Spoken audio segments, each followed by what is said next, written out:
मनोबुद्धि अहंकार चित्तानि नाहम् न च श्रोत्रजिह्वे न च घ्राणनेत्रे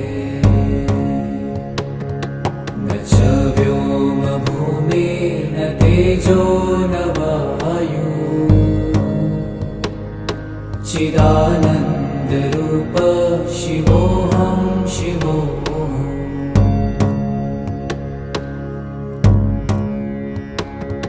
न च प्राणसंज्ञो न वै पञ्चवायु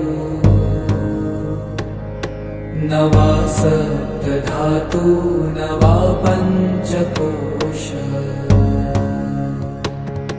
न वा पाणिपादं न चोपस्थपायु चिदानन्दरूप शिवोऽहं शिवोऽहम्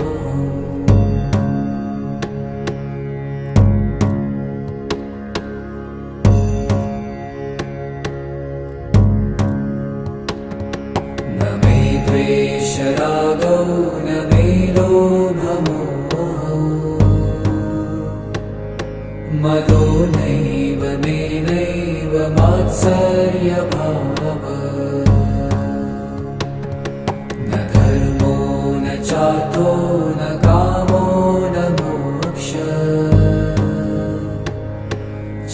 चिदानन्दरूप शिवोऽहं शिवोऽहम्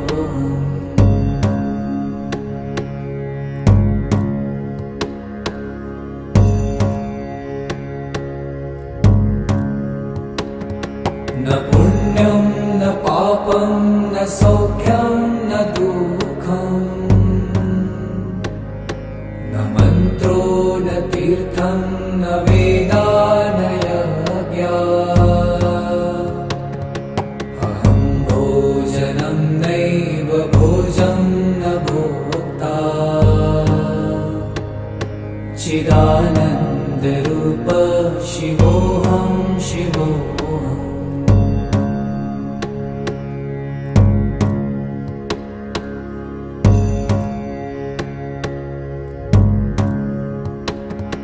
न मृत्युर्न शङ्का न मे जातिभेद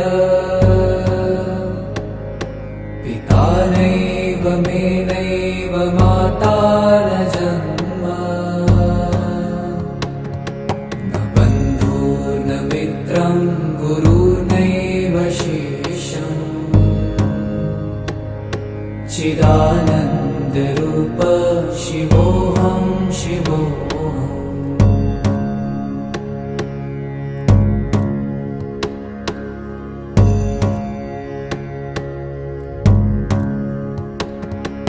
अहं निर्विकल्पो निराकाररूपो विभुत्वाच्च सर्वत्र सर्वेन्द्रियाणाम् न चासङ्गतं नैव मुक्तिर्न मेय चिदानन्दरूप शिवोऽहं